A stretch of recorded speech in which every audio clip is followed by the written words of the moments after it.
I think it's been quite a while since we met. I believe almost 2 years. Yeah. 1.5 to 2 years, yeah. So obviously a lot has happened. I've been traveling a bit, seeing a bit of the world, and since last year, 18 months ago, I started a contract with UNDP, office in Mauritius, whereby I was there as a consultant to help them put together a plan and a project to empower the small-scale fishing community of Mauritius to first of all help them fish out the lagoons of Mauritius, which they have been doing traditionally for a very long time. And part of the project is actually to train them and to help them locate and localize other species that are available in the EZ of Mauritius, but outside of the lagoon. These are mainly deep water species, and also we're talking about pelagic fishes, which are the tuna and tuna-like species that goes around the Indian Ocean. And is this for sustainability? Is this why they want the fishermen to fish outside of the lagoons? Yes, absolutely. There were concerns, first of all, in Mauritius. There still is. It's been there for a long time. That most of the fishermen, well, because of the range and types of vessels that they have, were limited to fishing inside lagoons. And Mauritius's topography is totally different from that of Seychelles. So around the main island, it's where most of the fisheries are concentrated. So the fishermen are using, I would say, unsustainable fishing techniques. They are using nets and catching small juveniles. And they're also fishing close to pupping grounds, which is having an impact on the stock. So there was this talk for many years of how they can do this. And finally, with the help of UNDP, this project came up. And obviously, it will help in the sense that they would be catching less juveniles. There will be diversification in the kind of products that they'll be targeting. And again, away from pupping grounds, because these pupping grounds are key for juveniles to grow into adults, and they can continue the cycle of reproduction. So yeah, and again, it was recognized also that for many years, the tuna, especially the albacore tuna, is found in the colder waters south of the Indian Ocean, which is around Mauritius and Réunion. They've been mostly targeted by long-distance water fishing nations, mainly from the Asian countries, Southeast Asian, Taiwan, Indonesia, and Japan. So Mauritius also wanted their share. So how do you go about doing this? They wanted, first of all, to train the skippers and fishermen and show them the advantage of this kind of fishery and how to empower them in terms of not only knowledge now, but with equipments and convenient vessels to be able to target these fish. So this was the project which I started. And obviously, it was a two-component project, two-phase. The second phase was actually to help them also in adding value to the fish that was being caught. Obviously, because you can catch a fish, but then keeping it fresh and handling it that it gets to the consumer in the best form and quality is another thing. You can fish. Two people can go out fishing. One can actually bring you a good product, and the same one, another one, having fished the same product, can actually bring you a product that is. So what's the difference between good fish and bad fish, for example, or the quality? How do you get good quality? Okay, first of all, it all depends on the handling practices. Good handling practices on board. I mean, when the fish is caught, the way it is handled, the way it is killed, the way it is gutted, the way it is iced, the way the temperature in the ice hold is kept is all very important. And from there, when landing, also the handling, when you land the fish, it's not thrown, it's not like stepped on, it's not squeezed. All these are little things, that sometimes can be very easily overlooked. But with a little training, with a little knowledge, I think this can be achieved very easily. I was shocked in a workshop in Kenya that actually one of the presenters actually showed with evidence that in the countries, in subtropical climates like the Seychelles, losses in fisheries products are over 50%. So for me, this really struck me because as a small island state, Seychelles, heavily dependent on fisheries and looking to develop a blue economy in a more sustainable manner, I actually had witnessed this and I could not contradict this figure. And I immediately understood that we could actually be getting a lot more if we could only reduce that loss of 50% and bring it to as low as possible. To me, this would be a key component of sustainability in itself, because we are looking at exploring probably new species, investing in innovative ways. But I think one of the key sector or point of investment would be actually to limit losses, and losses not only to the products, but also to other factors. For example, in Seychelles, I've been in the fisheries, and I know that there's been a lot of effort, for example, to produce ice, because again, this would be a key factor in keeping freshness. And as we look to increase the ice production capacity of Seychelles, having been around the region a bit, I would say that Seychelles actually has the largest ice producing capacity in the Southwest Indian Ocean, and that's huge. When I look at countries around us, we have like probably 5 times the ice producing capacity of Mauritius, which is a population of 1.3 million, and we are 100,000 people. And Why is the that? question How is come? exactly the question is, what are we doing wrong? First of all, we do produce ice, but again, we don't manage the losses. We see ice being transported in pickups from town to Belém, from Belém to town, from Providence to Aslamouche, from Aslamouche to Belazar. It's the way that we are transporting. It's the way that we are even selling. There have been studies, there have been reports written, and I believe many people know about this, but they just would rather continue buying new ice machines than actually making the ones that we have, turning them into efficient production machines. Ice, the way it's sold, we are living in a, as I said, subtropical climate, and every time you open an ice machine to sell 1 bag of ice, or 2 or 3 or 4, the cycle of production starts over again because of the hot air coming in, and it has to have a certain temperature before it kickstart again. So that is also consuming extra electricity. It's simple example from your fridge in the house. Every time you open your fridge, there's a heat exchange, and that causes your fridge to work extra to be able to bring down the temperature. It's simple things. You don't have to have somebody coming from, I don't know, Norway to come and tell us this. I mean, it's just like good practices. I know, for example, there are some companies here that own private ice machines, and these companies, they do practice these good practices, I would say, by simply having specific hours that they sell ice, and after this they close the machine, and this allows the production cycle to run fully without interruptions. Again, storing of ice, some people would say, but then how do we buy it? How do we know when the fisherman is coming in? How they get it when they need it? I mean, production machines are for producing ice, and selling ice should be sold from cold stores, which once the machine has produced 10, 20, or how many tons it produces, all this should be removed, put into a cold store into bags, and then sold from the cold store. That way the machine can keep on working. So these are little things which I find a bit strange, that we have not been able to take these little steps. We're always looking for money. We're always going out to other countries, to these big conferences and forums, asking for money, when I think we could do a lot better with what we actually have here, if we only try to put efficiency on all our projects and on all our doors. So before we open the door, we'll think twice about if it's worth opening now or later. Yeah. And you've been working in sustainability in the fisheries industry for quite a while now. Can you tell us a little bit about your organization and the work that you've been trying to do in Seychelles? Yes, I mean, I joined one of the most, I would say, fantastic organizations in fisheries, if not in the world, but it's close. Yeah, it was called Fishing Boat Owners Association when I joined it in 2008.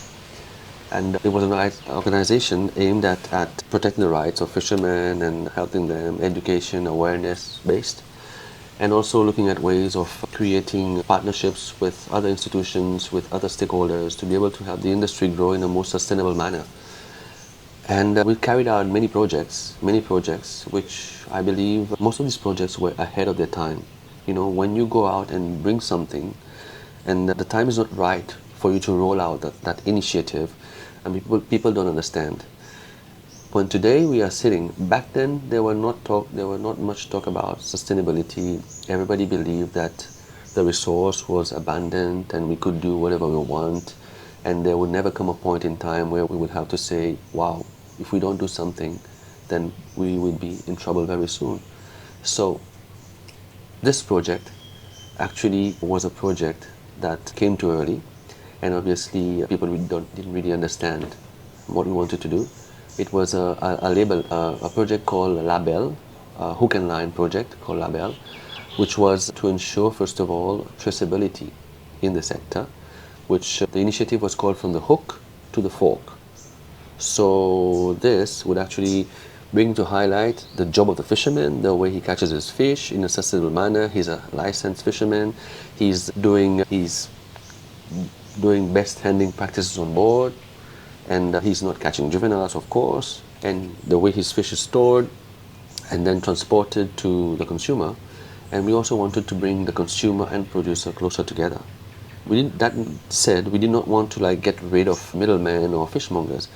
Everybody has to have their place in the value chain, right? We want just to have transparency, because what we recognized and why this project was initiated was that the fishermen at one end of the chain was getting very little for their products, and they were the ones taking all the risks. They were the ones putting all the hard work in. And from the fishermen to the consumer, at the other end, the consumer was paying quite exceedingly high prices. And in between, there was this opaque part of the chain that nobody really understood what was being done and why from point A to point B, the change in prices and why the excessive cost. And so we wanted to work with all these stakeholders and bring them around the table. We managed to develop this label with the help of the EU back then. There was a fisher association in France that did the same thing, and they wanted to differentiate their products from that of industrial products.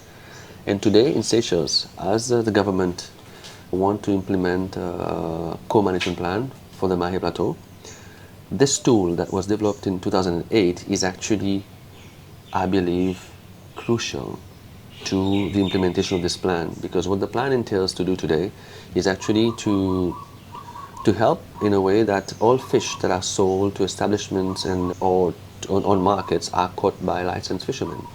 And recreational fishermen and sports fishing, they have their space, but they will be limited to having bag limits that they can take home from the fishery, which is normal, which is happening all over the world. But how do you actually implement? How do you control that? So you have to have a label. You have to have a label that would actually differentiate the fish coming from licensed fishermen, that from recreational, and that from sports fishing. So this tool I'm talking about was developed 2008, and I hope that somebody looks into how they can today utilize it and implement this, because this tool also protects the fishermen, because part of the label project was to actually bring value to the profession of fishermen, which is a dying profession. I mean, bring a face to the fish, because often you have fishermen that are practically invisible. Their hard work, their devotion, and when you go to hotels and restaurants, you buy this magnificent product. You don't even know all the works that have been put in there, dedication passed on from fathers to sons, and it's an art. It's an art. So I think an art has to have a face. Like when you go into gallery, every nice piece, it's signed by somebody. It's signed by the artist. So that's the face of the artist. People can appreciate the work. So we wanted the same thing. So with our label, what we did is we had a label for 7 species of fish. And these 7 labels all had a unique number. That number was assigned to the fishermen that actually caught them. Say, for example, number 110 was my number. So when I sell my tuna or my bourgeois or whatever to a restaurant, which is part of the program, then that label accompanies the fish all the way to the client's plate or on the table, right? And that client can actually go onto our website and put in that unique code, which is my number, and that client would have a short history of myself. I mean, I've been fishing for 25 years, I'm a skipper, I'm an owner, I'm part of this program, so little face to the, and this brings value. This is the kind of value that we want probably to see, not only to bring to the table of the hotel, but to the job of the fisherman, I mean, the program was a fantastic one, and lately I've tried to link it to an initiative I saw in South Africa called Abalobi, which we did some scoping mission with the team from South Africa and Seychelles in 2016. And it was then that I recognized that we did have something here in Seychelles practiced by the very old fishermen in the old age in the pirogues, whereby they would use a lancive, a conch shell, which they would blow like a trumpet to announce the arrival of fish. And this is exactly what the South Africans were doing with a mobile application in South Africa called abalobi. Abalobi in one of the South African dialects means fisherman. And I thought that lancive would actually be an ideal name to name that our application, our Seychelles application, which we started developing. And obviously that was to be able also to digitalize the label, which was a paper form back in then, 2000 when we started it. We wanted now to have a QR code as we move forward, you know. That QR code would be generated immediately when the fish is sold to your hotel or restaurant. Then that would be on your tabletop and your client would just scan it, and then they would know that the partnership that exists between the hotel, restaurant, and the fishing community.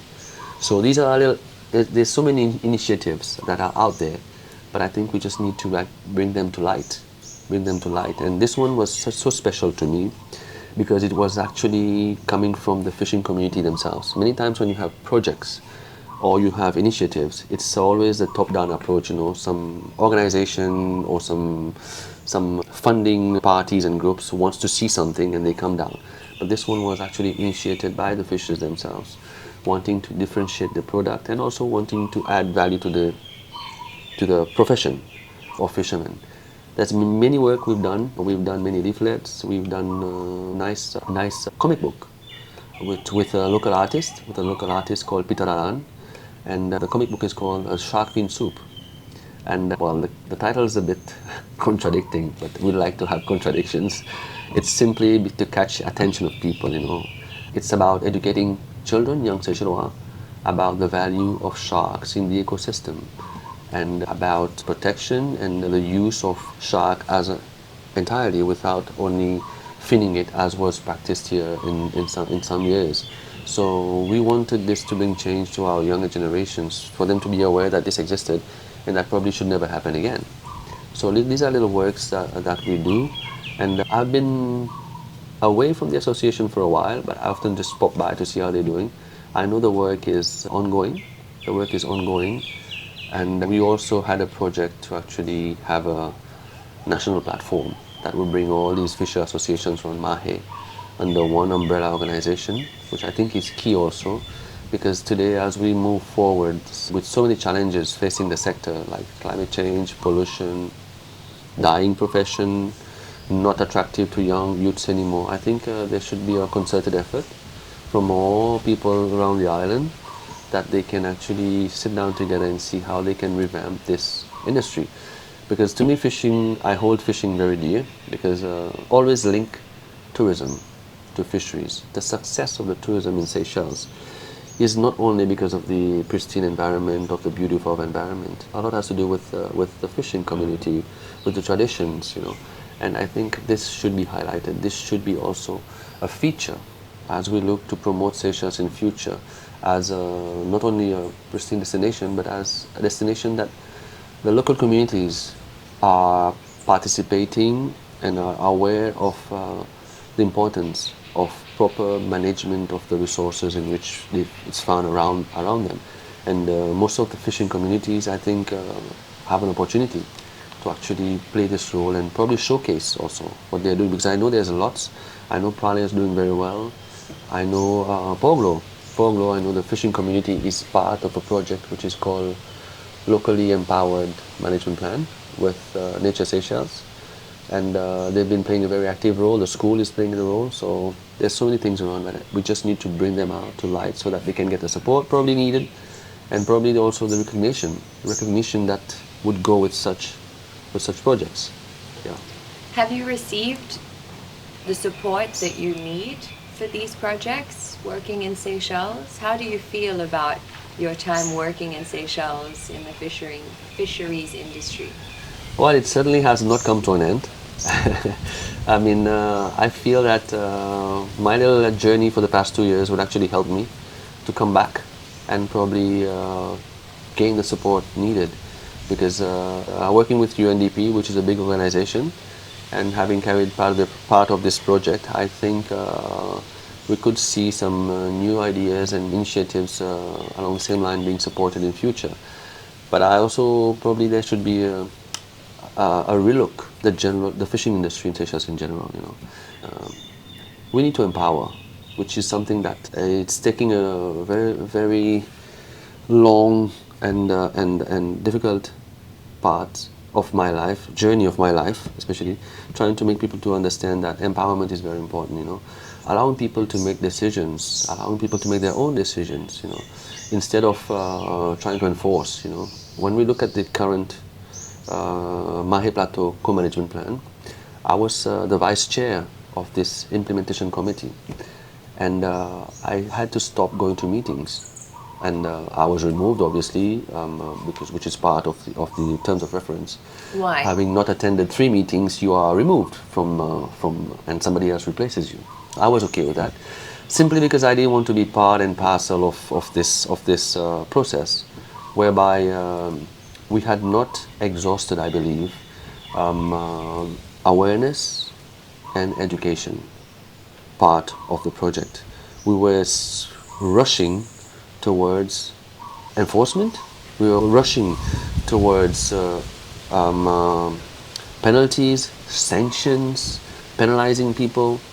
And I raised that question because when such meetings happen, you have all the fisher associations around the island seated around the table, supposedly to be part of the decision-making process. But we are part of the decision-making process.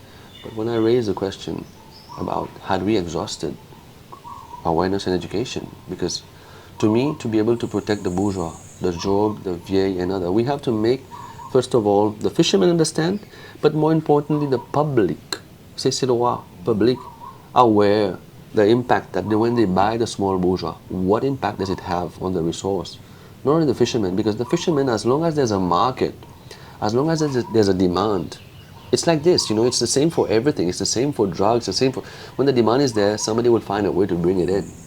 So we have to be able to have the consumer, Seychellois, the hotels, restaurants. Often you have hotels and restaurants asking you for plate-sized fish. Yes, we can do plate-sized fish, but for some species only, that the plate-sized fish is an adult. It's not a juvenile plate-sized fish. These are little things that we should be able to throw out there for people to talk about. So, implementation committee, I raised my objection. I said, I don't want to be part of this decision-making process. If we are just jumping now to put in pressure, because I know there'll be resistance. I know it's going to take a lot of money, a lot of hard work, and probably a lot of people will just be penalized. Fishermen at the end will be penalized when we could have done this differently. So I said, if this is the way they want to do it, so I stepped out quietly. And here I am. I was replaced, obviously. The process went on. I don't say the process is bad, but I just said that we needed to invest more into awareness and education, going to schools, going to into public places, on TV, every day, small bourgeois, small job, small vieille. We should be talking about this, let people understand. And it's the same that happened, I believe, when the campaign started for the protection of turtles, right? They tried chasing a few people, giving out a few penalties, and probably, I don't know, people were ever sent to prison, I don't remember. But in the end, the work really on the ground was being done at schools, at educational institutions, And I can tell you today, I'm proud to tell you that Seychelles has transformed the way that we see turtle as a nation, There are still people, I don't say, there are still poachers. Poachers will exist, but the general populace, the younger generation, we have transformed our generation. So put it this way.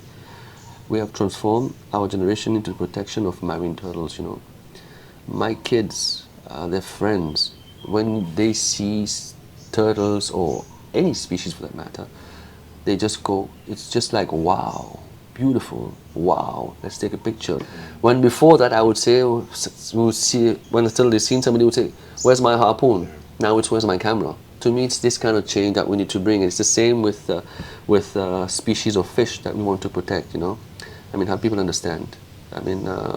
Kazier fishermen, they would argue, they would have their point of argument, obviously, but education should be kept on going. We should spend half the money. If we spend half the money that we spend on enforcement into education, we would have I would say, the one word that we don't use a lot in Seychelles, is compliance. Compliance is so much more cost effective than enforcement. But we just have people in authority, in government, that wants to enforce because we think we are sitting there and it's our God-given right to enforce.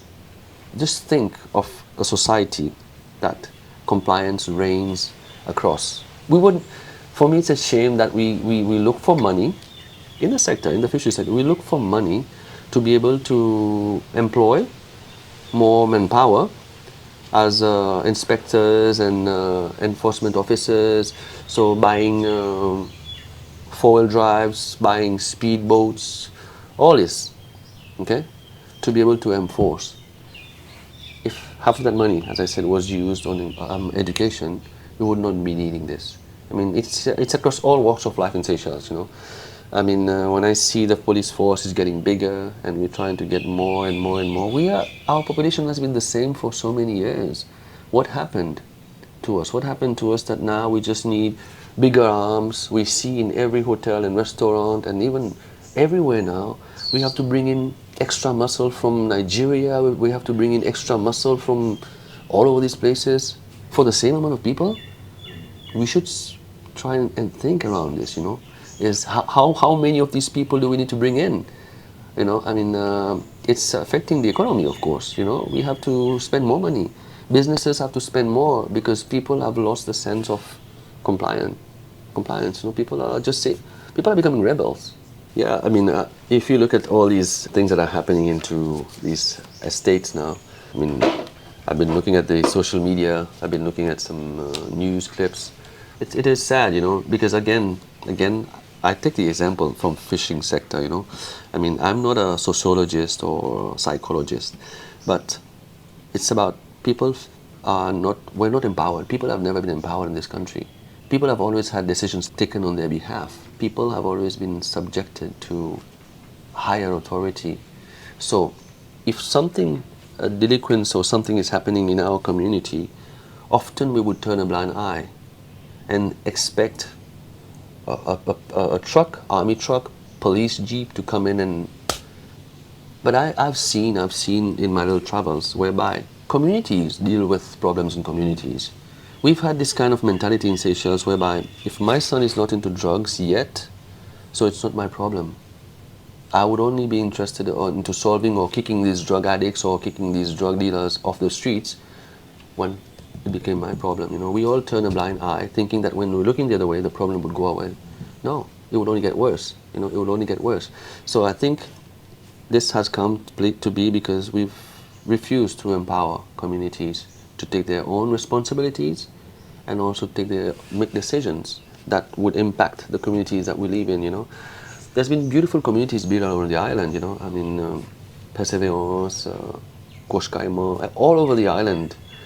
But what do these people do? You live in the place, you should be able to care for the place you live in.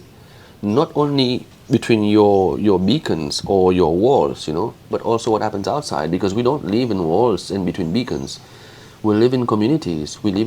Our children have rights to be running in communities, playing with other children, going out to shops and doing stuff that children do, But I think that if we don't rethink or review probably, I would say, the social fabric that was once the charm of the island, I can say also. Even as we speak all this, there are tourists, there are visitors to our islands. We depend on them. And it's sad to see that people are being harassed because of this laissez-faire mentality. And I think there was a time when somebody would be harassing the tourists. There'd be people, Seychellois people themselves, that would step up and say, hey, what are you doing? What are you trying to do here, But now, we probably just turn and go away. And probably we've normalized this kind of evasive behavior, I mean, but, we are 100,000 people. I always make reference to that, I mean, I know, for example, in Mauritius, they still have this. They still have these communities that are very involved in making sure that where they live, their children, their parents can still enjoy community life, and people will go out of their way sometimes, and to be able to voluntarily to help communities, but we've lost this. I don't know if there are people doing it that I don't know about, but it'd be good to know. It'd be good to know what is being done, if there are people doing it, and how maybe they could help others. And I think there's a lot of work for us to do in that line, As I say, we have to have little value of the little things in life that we've lost in this island, for especially being an island, We don't have anywhere to go, we cannot cross the border, we cannot drive away. We have to stay here and fix these problems. Yeah. And just to go back to tourism quickly, because it came up, how do you feel about all these new fees and all these new fees and levies that the government are asking tourists to pay now? Well, first of all, I think with the levies that are being introduced, again, we had not undertaken the process properly, we had not exhausted the conversation. It's about having a conversation with people that are involved in the industry, and also with the associations that are part of the industry. I was part of an association once. I'm still part of one at the regional level. I still go to this one here to help them. And one question I ask myself all the time is, why are there so many associations popping up? Not only in Seychelles, but in many countries of the world, even in Europe. Well, in my little rounds, I've kind of understood. Associations are there actually because there's been a gap of the role that people in authorities that are paid by the taxpayers, which is their job, the government, it is their job to actually make sure that these sectors run or operate efficiently and in a very sustainable way. They have not been able to do this. That's why associations come up. Otherwise, we would not need so many people raising hands and saying, man, you could have done this better, or you should have done this way. And the problem now comes when associations mostly are people that are doing voluntary work. They give their time, they give their everything, man. They give their everything. I came down to my office for 8 years every morning in my car to be able to do the things that I did there. I spent 2-3 hours there every morning. I had a secretary, yes. But then I had to do this for my time, right? And the shame of the matter is, having given all this for free, you have somebody that is being paid, that was supposed to do these things that you are doing for free. He would stop you from doing it. He would restrict you from actually, they look at associations, they look at organizations as activists or rivals, We are there to complement. It's the word again. I spoke about compliance, right? But again, we are there to complement, to help make things better. We are not here to stop you. We are not here to say that you are wrong and that you should not do. But we are here to tell you, you know what, we could have done better. We are here to actually help improve things, because there would not be needs for improvement had you done the job better, which, by the way, you've been paid for. So this is something, it's right there for all of us to see. There's so many groups now popping up because they feel that they need to do something for themselves, because the people that were supposed to be paid to make things happen are not doing it. So I think with this levies and charges, again, I totally agree. They didn't prolong that discussion long enough. Probably they would have seen a different light of things had they continued. But again, the mentality, the mindset of I'm in power and I decided, so you have to do it, has taken prevalence over all sensible reasoning. What is your experience working with government and trying to make an impact, a positive impact in Seychelles?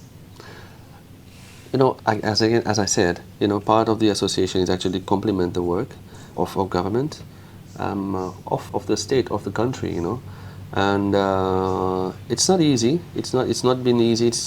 I know a lot of people that has been actually like been made targets, have been targeted because of raising a hand, of raising an objection. But is this the world that we today call a democratic world?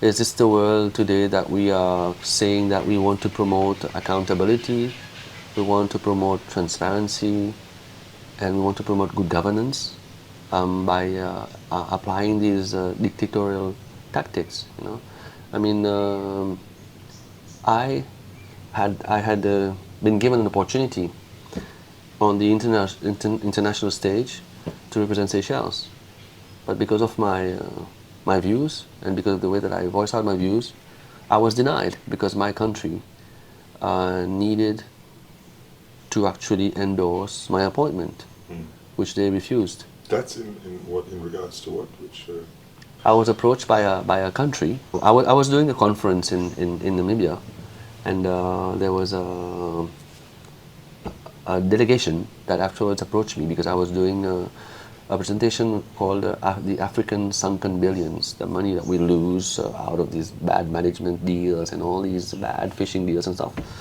And they approached me and told me that they wanted to come and set up their presence in the Seychelles. They wanted to collaborate with Seychellois government and private sector, obviously, to be able to help them in their projects in the fishery sector and also tourism. And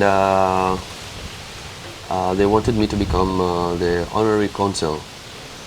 I went through the process. There was a process involved, obviously. There was interview. I had to write my letter of intent and everything. So I went through all that. And I actually got the appointment, but the government here refused to actually endorse my did they replace you with somebody, the government? Did they suggest somebody else? I have not really actually followed this part of this because, the person that interviewed me just told me that he received a note verbal from the Seychelles government, so from Ministry of Foreign Affairs, sorry, saying that they should find anybody but me. And I kind of expected that. I was not surprised at all. You know, you raised your vote. Yeah. I mean, even here in the sectors, when I was here working, I mean, there's been a lot of how do you say, unfairness in the way that I've been approached in many things that I've tried to do. So that's why I kind of stepped back from the sector and I said, okay, you know what, just leave them be for the time being.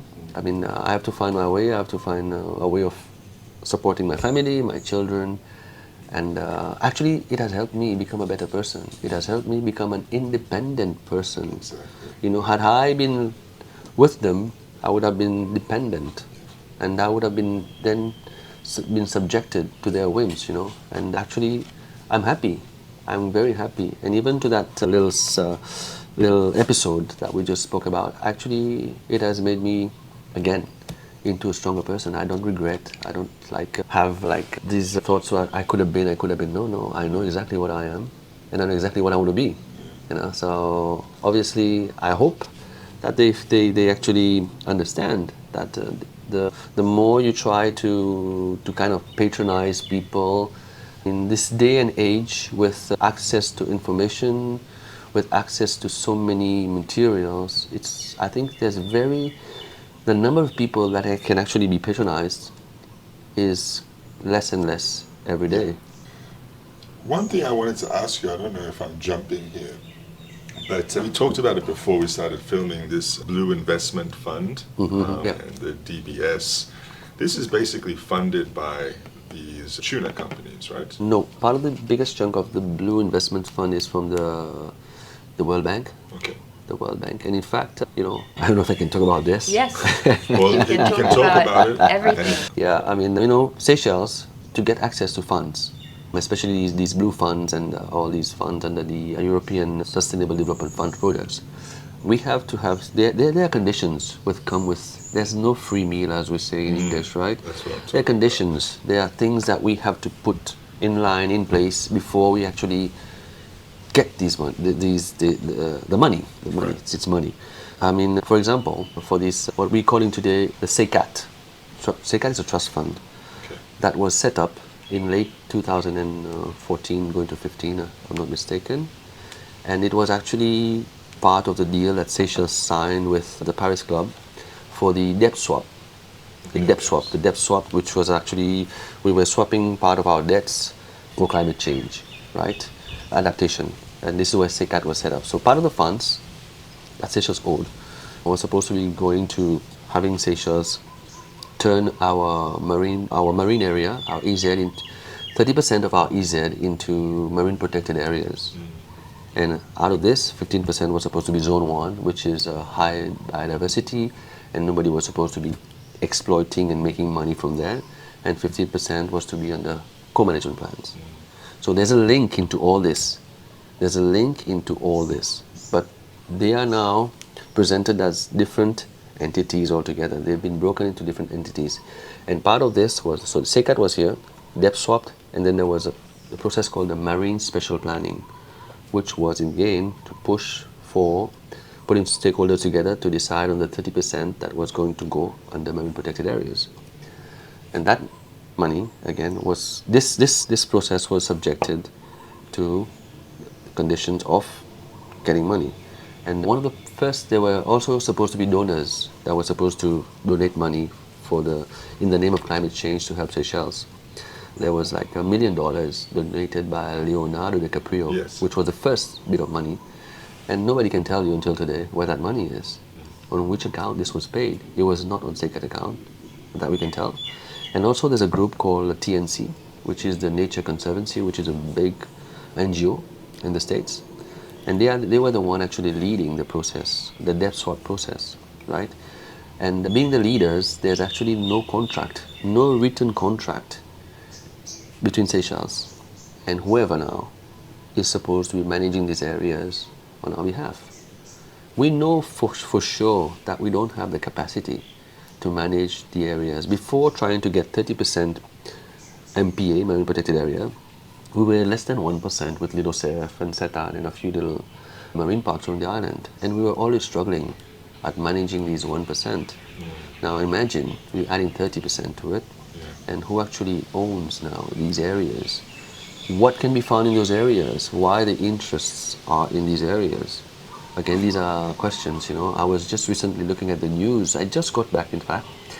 Coincidentally, I just wanted to see what happened. And there was the Assomption project, which I said, wow. Myself and a colleague, I mean, I will not mention his name because he would want not his name to be mentioned. We attended the first meeting in 2015 for the Marine Special Planning process. They had invited all the stakeholders, that is, from CPEC, from tourism, from environment, from IDC, everybody. Who had invited? There was a Marine Special Planning committee set up. So that committee was actually to see the process through, okay? And the first day, my colleague said to me, he's older than me, and he saw that, and he told me, he raised his hand, and he said, we feel that we are being presented with a fait accompli. You know, I mean, the decision was already taken on which islands were going to be protected for particular reasons, but just they had to have the process to say that we had invited stakeholders, which is common, very common in Seychelles, very common around the world now. You know, you invite like 20 people from different sectors. They come in, they sign in the register, they sign the register, they sit there, you present them with figures or whatever you want to present them with, they have coffee, they have lunch, they sign off, they go. So the register is used and said they were part and parcel of the process. Most of them didn't understand anything, you know. And this is done now, like, it's very common now, it's very, very common. But this is what happened. So my friend said that we are not here to just accompany you in the process, because we feel this is a fait accompli, so we're walking out. We've walked out to a few places, you know, when we feel. So we walked out, then we were called back in again because they said the fishermen were crucial to the process, obviously, because we were the ones that were actually operating in those zones. There were fishermen that would go down there seasonally to fish for some certain species and come back, and some would be salting fish and coming back. And one of the questions that was raised is that many times around the Seychelles, in the Seychelles EZ, not many times, I believe now it's more than 99% of the times, alerts of illegal, illicit activities, illegal fishing are done by local fishermen. Because we have this sense of patriotism, you know. I feel the ocean around the island does not belong to me personally, but it belongs to all Seychellois. So we have me being there and you being here, I have to look out for this part of our waters, not only for myself, but also for everyone else, you know. And many times these reports are done, alerts are done by local fishermen. Sure. I say this in this manner, just simply for you to understand that we have the biggest industrial fishing fleet in the Southwest Indian Ocean, based in Port Victoria. Yeah. Based in Port Victoria. These ships, Spanish and French, are the most sophisticated ships in the world when it comes to detection. That means detecting school of birds, school of fish, anything that floats, they can pick up. Never once have one of them actually raised alarm or alerted the authorities about illegal activities in our waters. I understand this. This simply translates that these guys are here to make money. They don't care, first of all, about who's stealing, who's not stealing, what's coming in, what's going out. They are here to make money. And they would only make their money and go. So this is a clear message already. I mean, they don't want to be caught up in lengthy, probably judicial court cases and be dragged left and right. They are not here for this. They are here to make money. So as long as there's tuna, they'll be here. And this message should be clear. And when the tuna is gone, they'll be gone as fast as the tuna left. Yeah.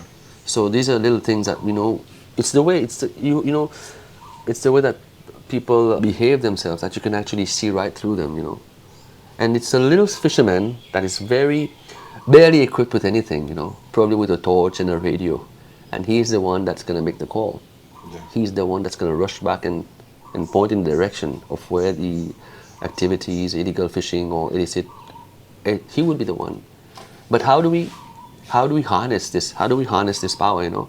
I mean, my boat is quite big, so I venture further out. Whenever we venture to the island of the south, which is almost 600 kilometers away from Mahé, it's 4 days almost sailing. Which islands? Assomption, Aldabra, and these are outer islands. Whenever we go there, there would always be boats and Sorry. there would always be these boats from Madagascar.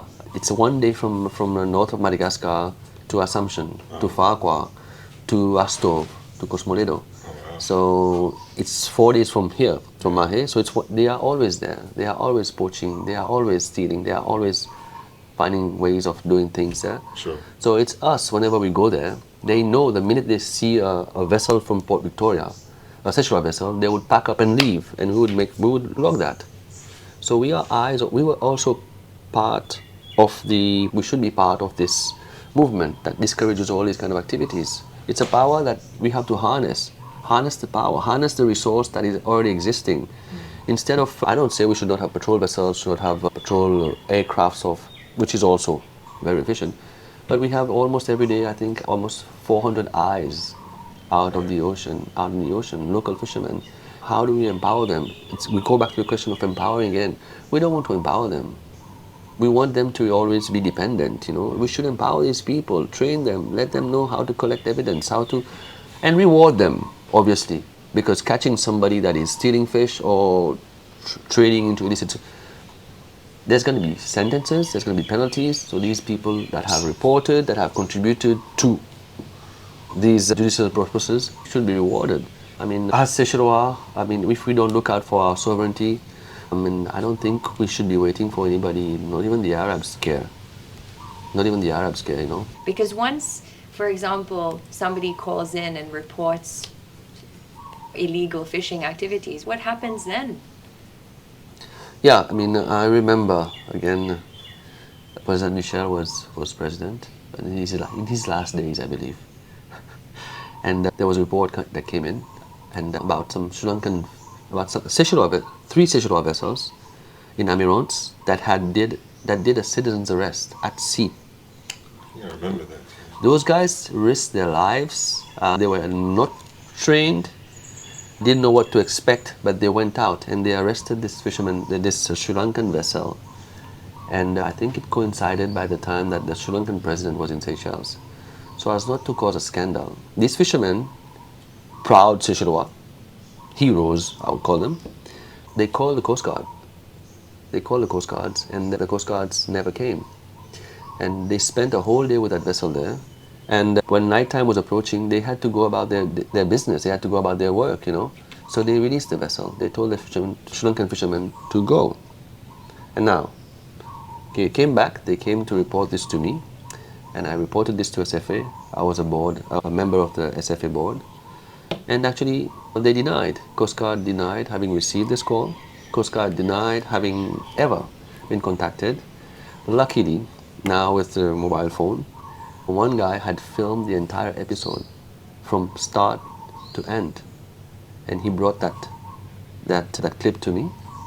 And I put that on a drive. And I showed it to the minister back then. Who was? Mr. Sino. Yeah, and I showed the minister back then, and he was shocked. He didn't believe it. And yes, it happened. And then the president was involved, and then they decided to put forward an inquiry, a commission of inquiry, which I was part of. And the reason the Coast Guard said they did not come down and they did not intervene, they said they were doing some patrols in so far away in the north, and that was way down in the south, so da-da-da-da. And I went and pulled out their vessel monitoring page, which I'm not supposed to, just to show that, you know, they can manipulate information. They were right here. They were right here. And they had been ordered not to cause a scandal, because this guy was here, the president was here from Sri Lanka, and that would have been probably in the media that one of their boats are. So it shows you again that the willingness to do change, but also how we talk a lot of things, we say a lot of things, but when it comes to getting to action, we do things differently. Now back to the marine spatial planning. So when I heard about the Assomption project from IDC on the news last week, I was shocked, because actually I expected this to happen in a way, but not so soon, not like just right now. Why I say this? Because I knew that part of this marine spatial planning process and part of this depth swap thing was actually it has happened in South Africa, that's why I'm saying it this way, was actually to get to privatize part of the ocean. Yeah. It's called privatisation. It's been talked about a lot, but nobody, I did not expect to see it happening in Seychelles so soon, which is why I was shocked, you know. Tell us a little bit more about that privatization of the ocean. Okay, why this became of interest to me is that in my time in South Africa also, I saw how game parks and land parks were being created to actually limit access for the locals into certain places, you know. And they deemed these areas as protected areas, and when actually there had been people living in these areas for many years and surviving from the resource there. And you know, there had been incidents here prior to the marine spatial planning coming into place, whereby some islands that are being run by some South Africans, some foreigners, if you want to, and we know. they've denied access to locals. On these islands, you know, not only fishermen, but in general, people that have yachts and people that have vessels that can actually venture further down there have experienced this kind of restrictions, which we proudly say that the islands are part of the Seychelles sovereignty. Obviously, there are projects going on there, but you can come up to the high water mark. Beaches are free. That's what we say. I've seen private beaches in Mauritius. I've seen them in South Africa. And I was afraid that this would come here. And it is. I'm afraid it's coming. Yeah. It's, if not here already. And these are projects or initiatives like the ones we have. I mean, when the marine spatial planning process started, deeming these zones, for example, we had activities that were going to be permissible into Zone 1. Zone 1 was a higher biodiversity. That means highly protected, level 1 protection. Nobody takes anything from there. But they wanted to be able to, in a zone where nobody takes anything from, there were groups that wanted to benefit economically from it. They wanted to make money from it. They wanted to do what they can call it what they want. They call it eco hotels, ecotourism projects. And they wanted to do this at the expense of fishermen, you know. adjacent to fishermen. They would tell the fishermen, you don't come and fish here. You don't come and make money in this area. But others would be allowed to make money in different forms in this area. And we said no. If we are not allowed to make money, then nobody should make money. If we want to protect, we protect it in the form of aldabra. Nobody takes anything but subsistence fishery, which is for the wardens and for that. Nobody makes business, nobody makes commerce, nobody earns from that fish that is caught from that zone. When I came, I was listening to the Assomption project. All of a sudden it seems that the goalpost is being moved. Now that the hotel project has been approved, I believe, tenders going out, and they want to now be able to fish around Assomption and probably also to attract clients. One thing that I find in this new day and age worrisome is the way that we've normalized this kind of money-making scheme and turn them into projects, we've given them different forms of name. You know, I'm somebody who's sincere. If we want to protect something, I'm all for it. Let's protect it. But let's protect it. Let's treat everybody the same. Be it if you have money or not. Be it if you're filthy rich or not. Be it if you're a king or not. You know, if we as locals are not allowed to go there, I don't think we should create space for anybody to go there. You know, I remember in 1984, 1981, when President Rene declared Aldabra as a highly protected area, as a patrimoine mondial through UNESCO. He did that out of free. Seychelles, we gave that to UNESCO for 0 cent. As a protection, as a patrimoine of Seychelles for 0 cent. And today we're seeing all these kind of initiatives, schemes and stuff that are, and it's all like getting a few bucks and then we're okay, you can do whatever you want in these places, you know, which to me is actually not very ethical on behalf of whoever is, of the people that are leading these projects. And it brings mistrusts amongst the people. You know, we are becoming now suspicious of everything. There might be some good reasons for certain things, but we've been so entrenched into it that everything that is popping up now, you have to be suspicious about it, because there has to be some kind of motive. So to me, I mean, all this will affect us, you know, in future. I mean, we've spoke about social fabric. I mean, I think this part of morality should be coming from the top. I don't believe in a lot of things should be coming from the top. I think most things should be a bottom-up approach. But this thing has to be coming from the top, you know. How do a Seychellois, ordinary Seychellois, madam or husband or young graduate be inspired to earn an honest living, I would call it. When they see, they just have to lift their eyebrows and see all kinds of deals being struck by those that are supposed to be leading by example. You know, I mean, we've seen James Michel, what he's done. I mean, apparently he's still a star. Apparently he's still brokering. What are you deals. talking about, Keith? He started a Blue Ocean Foundation. He's looking after the ocean. What ocean, man? I don't think he's ever done anything not for the ocean, man. It's just like all these talks so that there's so much talk, but nothing done, you know. Blue Ocean Foundation. When in Seychelles, again, I would say there's been discussion for a second canning factory. We are protecting the European fleets that are pillaging the Indian Ocean, and it is Seychelles that is protecting them, that is standing for them in meetings, international forums, you know. Most of the time the Spanish don't have to say much, or the French. It is actually the Seychelles delegation that speaks for the Spanish and the French. And this actually shows you that we go to COP20, all these COPs that we've been going to, and we are pleading to the world for our existence against all these impacts of climate change. And we are here in the Indian Ocean, in the middle of the Indian Ocean, with the biggest industrial fleet that is like depleting the stocks, that is actually depleting a stock that has been deemed as being overfished. Right. And how do we explain this? Does nobody ask the president the question in these COPs that he goes to? Your government is actually tolerating this kind of activity, and yet you want money from other institutions to help you fight higher sea level rise. You want money to help you grow mangroves.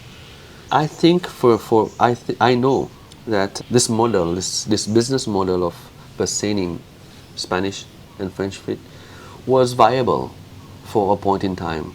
Was viable, I say. But as they've grown, the industry has grown, the resources have reduced. I think it's high time that we sit down and review this business model as a country and review how far down the line we can push the boundaries, because we're actually pushing boundaries now.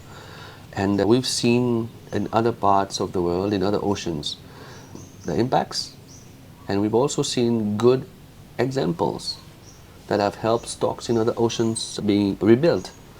But we actually have not taken any steps in this direction yet, which is a shame, because again, we are considered number one in environment protection.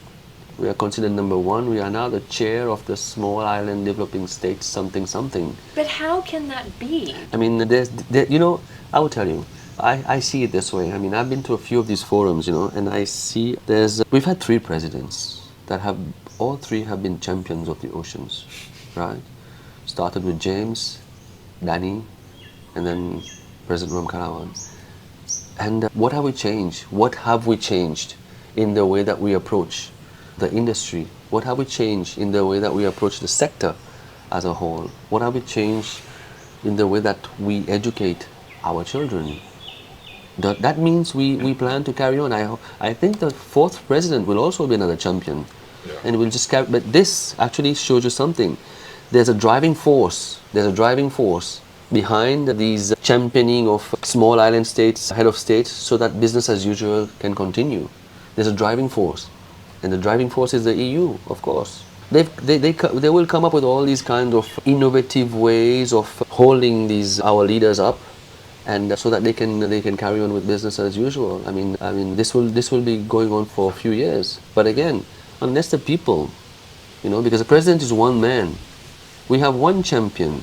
Normally, if you have a sports that is kind of cultural, like rugby, you have countries that are rugby is anchored in their DNA, and like South Africa, like France, like Scotland, these guys will kill you at rugby, and this is passed on from generation to generation, and it's the same with the Cuban boxing team, amateur boxing team. It's all these guys, But below these champions, there will be also a pool of very strong. They don't have one champion at the top and below nothing. Right. You're right. There'll be a second in line, a third in line, a fourth in line, a fifth. These are amongst ordinary boxers or rugby players, but we just have the kings of the ocean, the champions, and below them nothing. Below them nothing. They just need the EU to put them there, and below them there's nothing. I mean, we are not convinced. I mean, we've seen one talking to the ocean. We've seen one seeing sharks at so many 100 feet down, and this one is not. I don't know what he's done yet, but I think the driving force is so strong.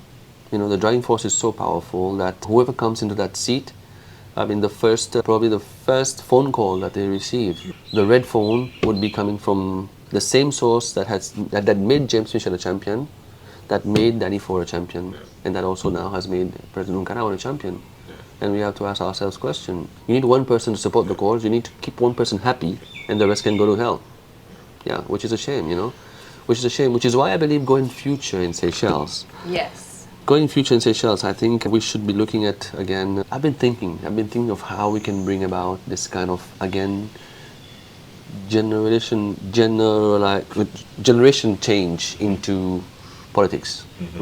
Because this has to be done from a political point of view. It cannot be done by an NGO, it cannot be done by anybody. It has to come from the political guys themselves, politicians. When I was campaigning for the 2020 elections, I was an independent candidate.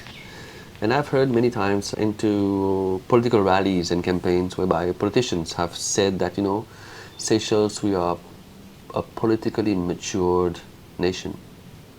And I was shocked. I was shocked being out there on the field myself campaigning. Probably had I not done this, I would have not had this first-hand experience. I was shocked, I mean, I've been to houses to visit. This is a style of campaign which is traditional, so I had to follow it. I don't believe in it. But it was good to go out to hear people, to listen to the questions, because sometimes somebody will not ask you a question in public. But when you are in his home, he feels like he's got the guts to throw it at you. And I learned very quickly that a lot of people did not understand the electoral process, what it meant to vote. Because we have two national elections in Seychelles.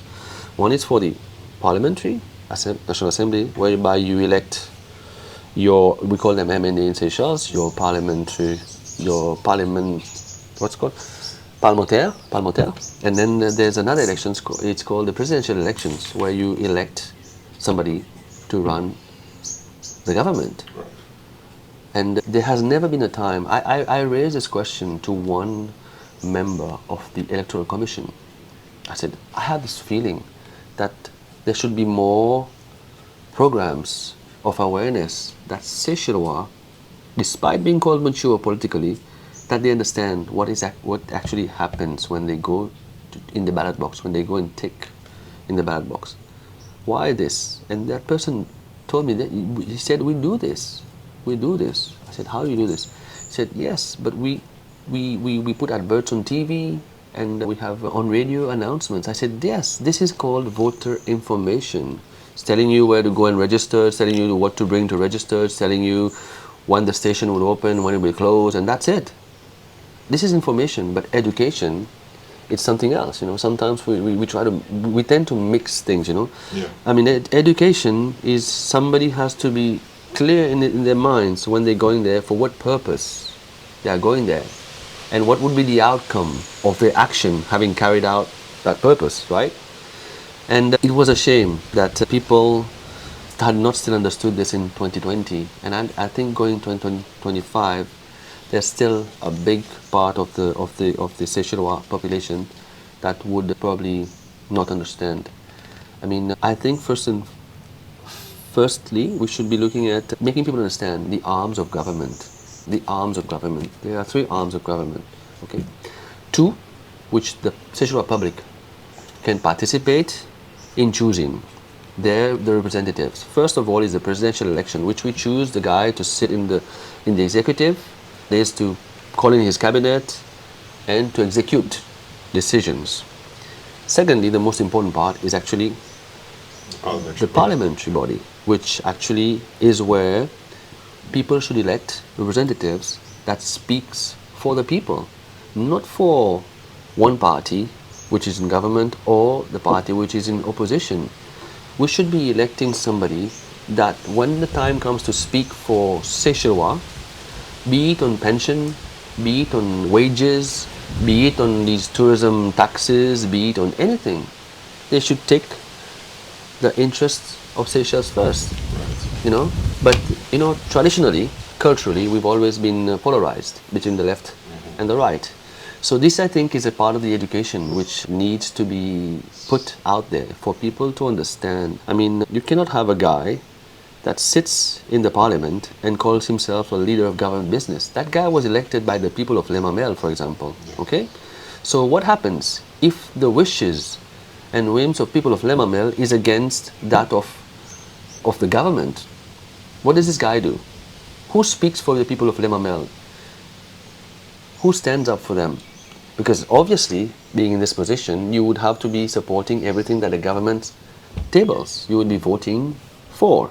So these are little things that questions that we have to ask ourselves, Is this the kind of democracy which we've been told that is coming?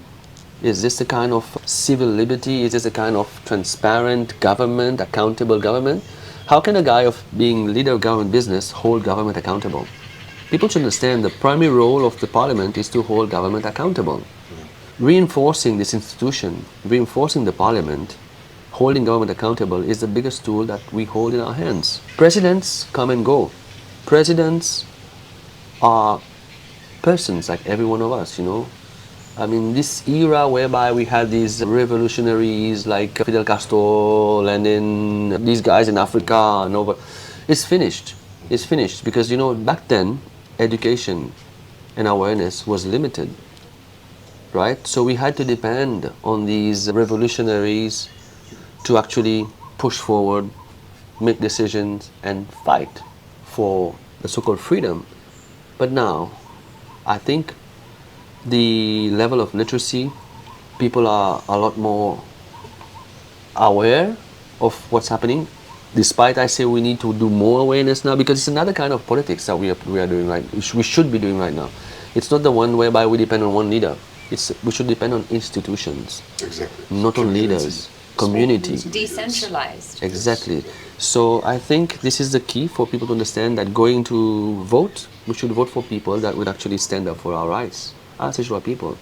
Okay, not one that would defend the rights of Arabs, not one that would defend the rights of oppressant Certain political parties. as well. Exactly. And one question probably, I mean, when I'm back here in March, I want to start something. I mean, that would be talking about this. People should be asking themselves questions. When these M&As come to your doorstep, ask them who you speak for Seychellois, or for LDS, or for US, or for whoever sent you. If the answer is Seychellois, then vote for that guy. Vote. But if the answer is LDS or who the banner that they carry, I'm afraid then you should be looking elsewhere. And when I look at the mindset, you know, the mindset is because, again, I come back to what we've said about fisheries and other stuff. We have given up the right. We had given up the right to make decisions.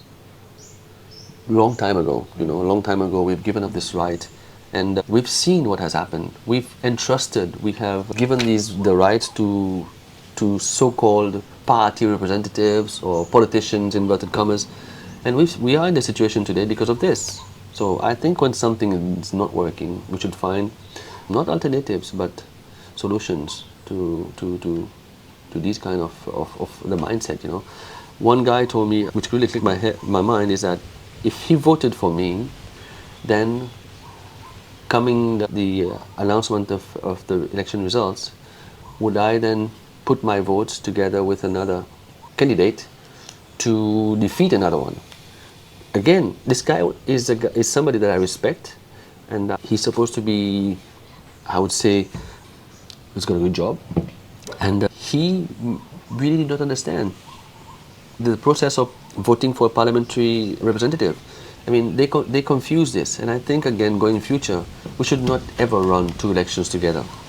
We should not ever make this mistake of running two elections together, because, you know, for politicians it works because they confuse people. They like confusion.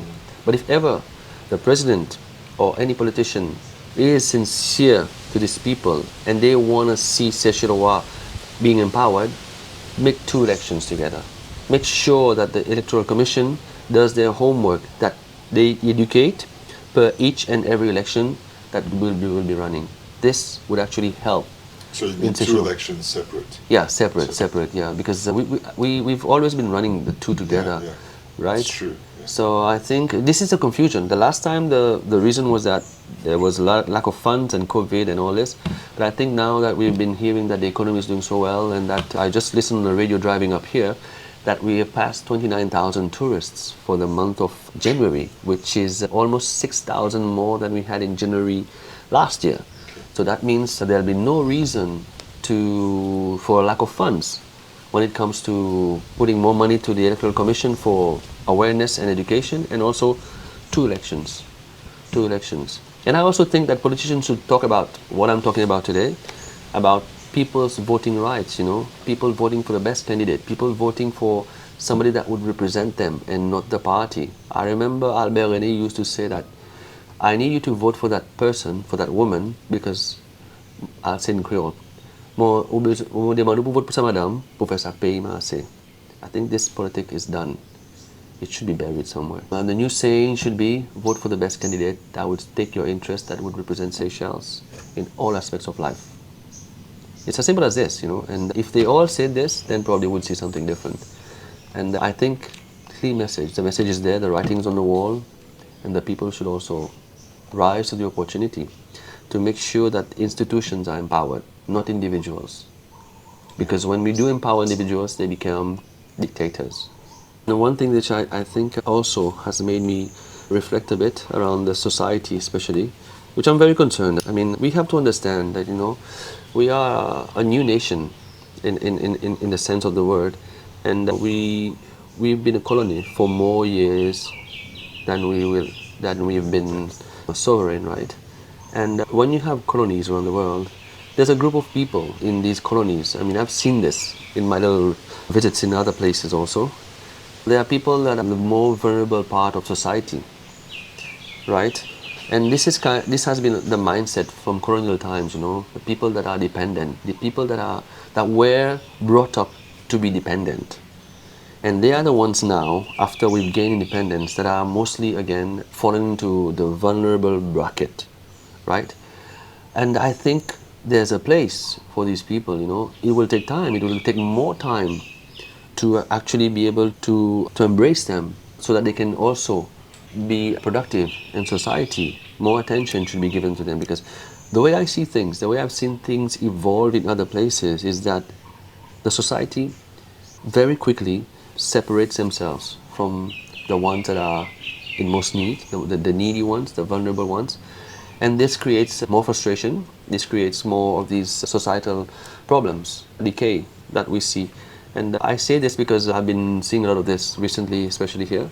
And I think we should give more attention to these people that need these kind of empowerment, because we cannot have them probably change overnight, but we will. I think in time for them to understand that they are part of this, we have to make them understand that society wants them to be involved in everything that happens, And so yeah, we should look at really how we can empower them to be productive in society and not leave them behind, because leaving them behind would again mean that we would have to have more enforcement, because obviously then again, as I said earlier, which is for me it's sad, as I said, the population has been 100,000 people for many years, but we can actually, if somebody could do this work, I would probably have to go and find out, that I'm talking about it right now, how big our police force has grown over the years, how big our enforcement agencies has grown over the years.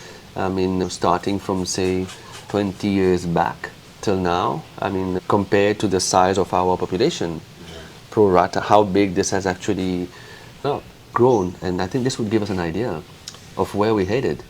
And I think again, this would be part of, I think, a work that we need to be able to sit down and evaluate statistics, review statistics, and be able to make decisions for the future.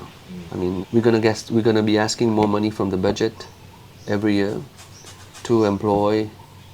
We have a government that is already top heavy, and so many posts, so many CEOs and chairmen and boards and all this, and how this small island, how many of these can we sustain? We talk about sustainability, not only of the resource, but also of the economy, the budget.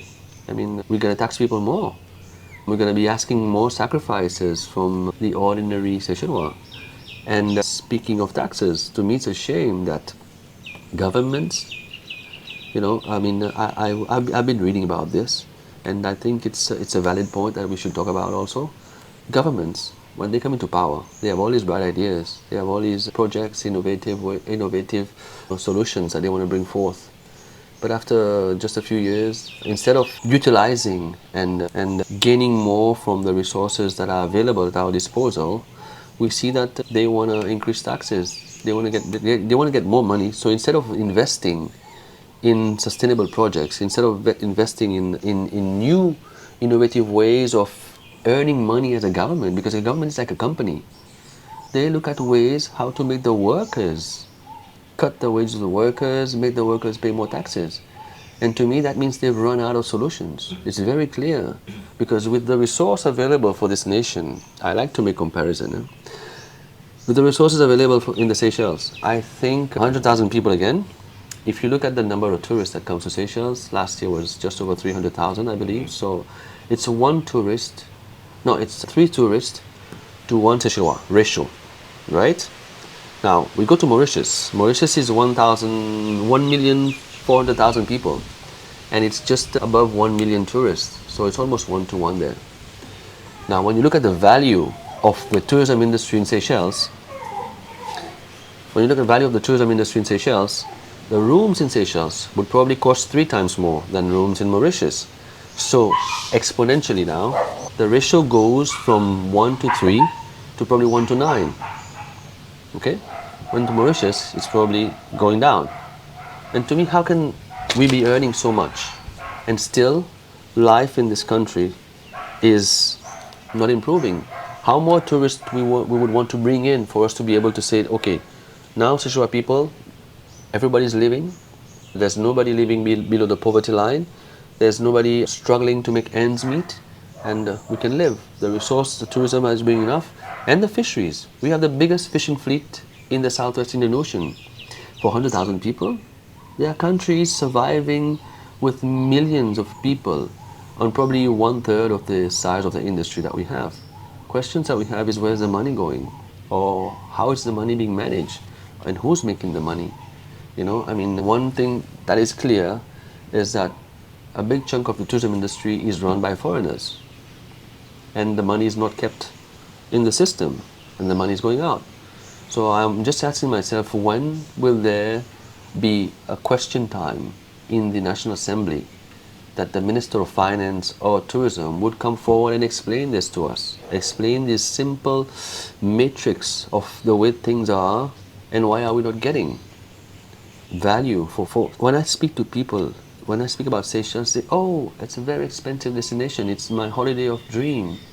So we are an expensive destination, we are the holiday of dreams, but the Seychellois people are not actually part of this big money-making machine that we're supposed to, Seychelles is called, you know. Everybody's saying it's so expensive to come to Seychelles, they would have to work probably so many years, which is good. I don't want our island to be overcrowded, and you know, we don't have spaces. It's good, but we should have equity on this island. You know, people should be getting more of what the sovereignty of the islands are bringing. We should not be having foreigners telling us what to do, and also getting most of the money. So these are little questions that you have to make people. Not many Seychellois realize the size of our tourism industry, the amount it brings, and also the fishing industry, the amount it brings. We should not be even probably be paying taxes in this country. It's like the Arabs, they have the oil, they are redistributing this gain from their resources to the people, but what mechanism do we have here to redistribute? Every day, the cost of living is going up, every day we're asking more from the people. So when do we stop? Or how far can we push the boundaries again? I don't know. I think I have to stop now.